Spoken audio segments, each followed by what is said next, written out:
Assalamualaikum warahmatullahi wabarakatuh, sahabat yang dirahmati Allah. Nabi Isa alaihi salam adalah salah satu nabi yang wajib diimani seluruh umat Islam di dunia. Beliau diutus oleh Allah Subhanahu wa Ta'ala kepada Bani Israel karena kesesatan yang dilakukan oleh kaum tersebut sepeninggal Nabi Musa alaihi salam. Tidaklah sempurna iman seorang Muslim bila tidak mengimani keberadaan salah satu dari 25 nabi-nabi yang memiliki kemuliaan di sisi Allah Subhanahu wa Ta'ala. Pada akhir zaman, Nabi Isa alaihi salam akan kembali turun ke bumi untuk membunuh Dajjal, musuh umat Muslim yang paling ditakuti karena kehebatan fitnahnya. Nabi Isa akan datang kembali ke muka bumi demi menegakkan kebenaran serta memberi petunjuk jalan menuju keselamatan.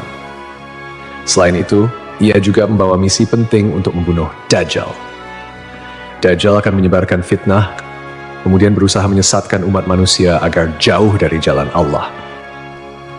Tipu dayanya amatlah dahsyat sehingga yang baik akan terlihat buruk. Namun, tahukah Anda mengapa justru Nabi Isa alaihi salam yang ditugaskan Allah Subhanahu wa Ta'ala untuk membunuh Dajjal? Mengapa bukan Nabi Muhammad Shallallahu Alaihi Wasallam yang secara syariat sebagai junjungan seluruh umat Muslim di dunia? Sejatinya, hanya Allah SWT yang tahu alasan mengapa mengutus Nabi Isa untuk membunuh Dajjal. Tapi sebelum lanjut, jangan lupa klik tombol subscribe, like, komen, dan lonceng notifikasi sahabat untuk mendukung channel ini agar terus menyiarkan syiar Islam. Serta silakan tulis harapan sahabat di kolom komentar. Semoga semakin banyak yang mengaminkan, maka makin cepat terkabul. Membuktikan Nabi Isa masih hidup. Alasan pertama yaitu membuktikan bahwa Nabi Isa masih hidup. Bangsa Yahudi dan Nasrani percaya bahwa Nabi Isa dibunuh dan disalib oleh orang-orang Romawi. Namun, sebenarnya Allah Subhanahu wa Ta'ala menyelamatkannya dengan menggantikan peran Nabi Isa alaihissalam kepada orang yang wajahnya diserupakan dengan beliau. Sedangkan Nabi Isa alaihissalam sendiri diangkat ke langit atas izin Allah Subhanahu wa Ta'ala. Karena ucapan mereka orang Yahudi, sesungguhnya kami telah membunuh Al-Masih Isa putra Maryam, Rasul Allah. Padahal mereka tidak membunuhnya dan tidak pula menyalibnya, tetapi yang mereka bunuh ialah orang yang diserupakan dengan Isa. Ini sesuai dengan Al-Quran surat An-Nisa ayat 159 yang artinya, tidak ada seorang pun dari ahli kitab kecuali akan beriman kepadanya Isa sebelum kematiannya. Dan di hari kiamat nanti, Isa itu akan menjadi saksi terhadap mereka. Hal ini membuktikan bahwa tuduhan bahwa Nabi Isa telah disalib oleh kaum Yahudi adalah salah. Sebab selama ini kaum kafir mempercayai bahwa Nabi Isa sudah wafat. Sementara Allah menegaskan dalam firman-Nya bahwa Nabi Isa telah diangkat ke langit sebelum kaum Yahudi membunuhnya. Di hari akhir, Dajjal muncul dengan segala tipu dayanya, kemudian dibaiat oleh kaum Yahudi. Kaum Yahudi juga bersedia menjadi bala tentaranya dengan keinginan membalas dendam terhadap kaum muslimin. Kemudian Allah menurunkan Nabi Isa yang menurut mereka sudah mereka bunuh di masa lalu. Allah menolong Nabi Isa sehingga berhasil membunuh Dajjal dan mengalahkan bala tentaranya. Di masa itu, mereka sama sekali tidak bisa lolos. Bahkan jika ada seorang Yahudi yang bersembunyi di balik pohon, batu, atau dinding, maka benda-benda itu akan berseru, "Di sini ada orang Yahudi." Dekat dengan Nabi Muhammad. Salah satu nabi yang memiliki kedekatan khusus dengan Nabi Muhammad adalah Nabi Isa. Aku adalah manusia yang paling dekat dengan Isa bin Maryam. Antara zaman kami berdua tidak ada nabi yang memisahkan.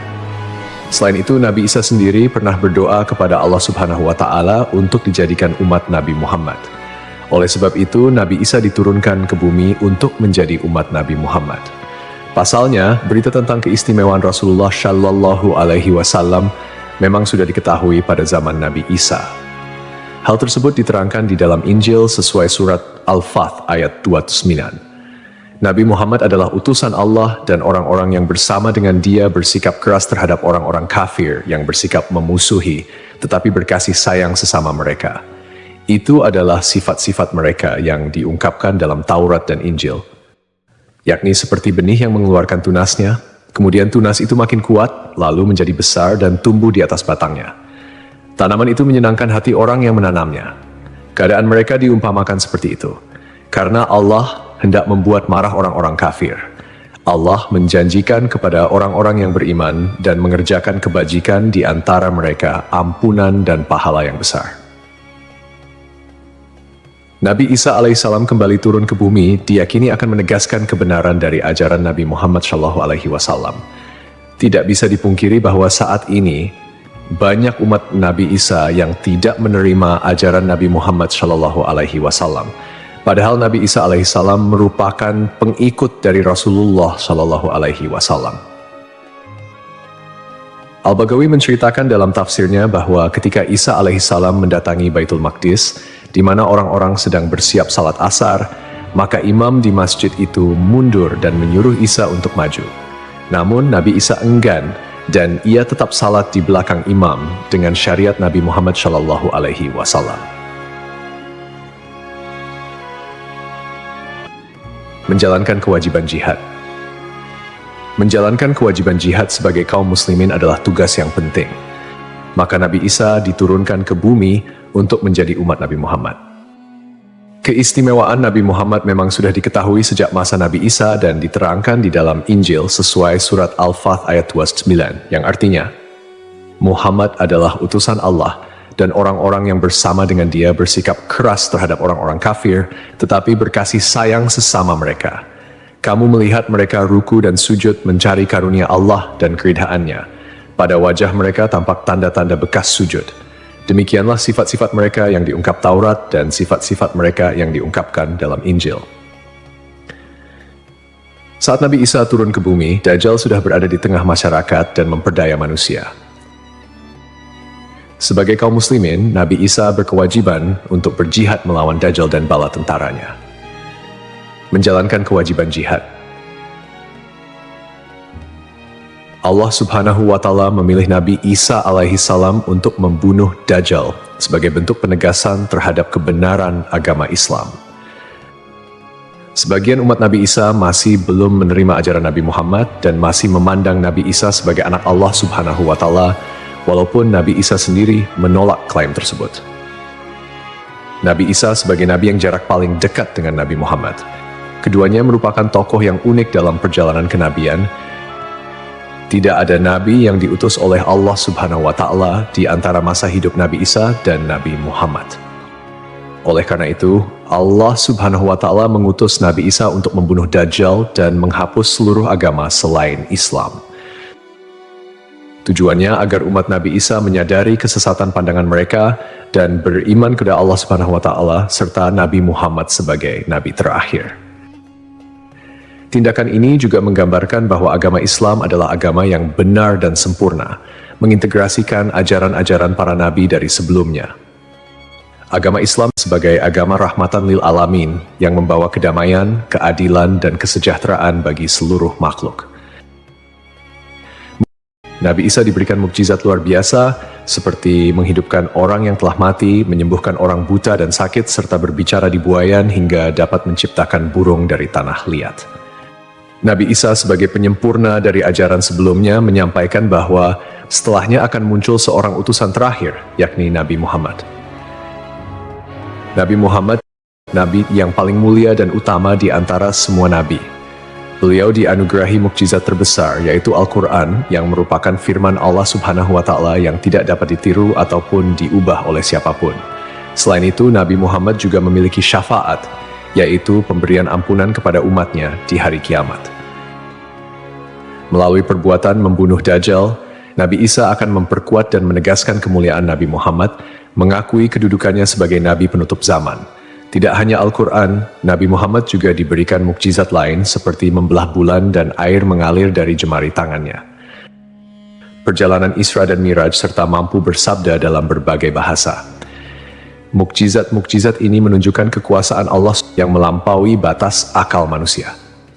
Sementara keistimewaan Nabi Muhammad sebagai utusan Allah yang paling sempurna semakin terungkap, akhlak mulia, kejujuran tak tercela, keberanian luar biasa, dan kepedulian yang mendalam terhadap umatnya juga menjadi bagian dari kepribadian Nabi Muhammad. Beliau adalah uswatun hasanah, telan baik bagi seluruh manusia. Hubungan dekat Nabi Isa dan Nabi Muhammad terlihat jelas, di mana Nabi Isa adalah nabi yang paling mendekati masa kenabian Nabi Muhammad tanpa ada nabi lain yang diutus oleh Allah antara keduanya. Nabi Isa bahkan menyampaikan kabar tentang kedatangan Nabi Muhammad sebagai nabi terakhir. Beliau mengakui bahwa Nabi Muhammad adalah nabi penutup para nabi dan menyatakan persaudaraan di antara mereka, cinta dan saling menghormati. Nabi Isa dan Nabi Muhammad menjadi bukti kebersamaan spiritual dengan mengakhiri keberadaan Dajjal. Nabi Isa secara simbolis menegaskan kemuliaan Nabi Muhammad dan menghormati sebagai nabi akhir zaman. Untuk dikembalikan ke tanah. Alasan selanjutnya, Nabi Isa alaihissalam akan dikembalikan ke bumi sesuai kodrat manusia yang tercipta dari tanah. Hal tersebut sebagaimana yang dijelaskan pada surah H ayat 5 yang artinya, dari bumi kami menciptakan kamu, dan kepadanya kami akan mengembalikan kamu, dan daripadanya pula kami akan mengeluarkan kamu pada kali yang lain. Nabi Isa alaihissalam diturunkan ke bumi juga menandakan bahwa ajalnya akan tiba. Setelah wafat, Nabi Isa alaihissalam akan dimakamkan di tanah suci, lalu dibangkitkan kembali bersama manusia lain di hari kebangkitan. Mengenai lokasi makam Nabi Isa alaihissalam, terdapat perbedaan pendapat di kalangan ulama. Sebagian ulama mengatakan lokasinya terletak di Bait al-Maqdis, dan sebagian lainnya mengatakan akan dimakamkan bersama Nabi Muhammad SAW. Sebagai muslim yang beriman, tidaklah pantas bagi kita untuk membanding-bandingkan siapa nabi yang lebih hebat, karena semua nabi yang diutus oleh Allah Subhanahu wa Ta'ala mempunyai tujuan yang sama, yaitu mengajak tauhid, mengagungkan kebesarannya. Nabi Isa alaihissalam selain ditugaskan Allah Subhanahu wa Ta'ala untuk membunuh Dajjal pada akhir zaman, ternyata beliau juga akan memiliki tugas dan maksud tertentu yang pada intinya adalah menegaskan ajaran yang dibawa oleh Nabi Muhammad SAW kepada seluruh manusia yang ada di dunia. Semoga kita semua bisa memetik pelajaran. Wallahu a'lam.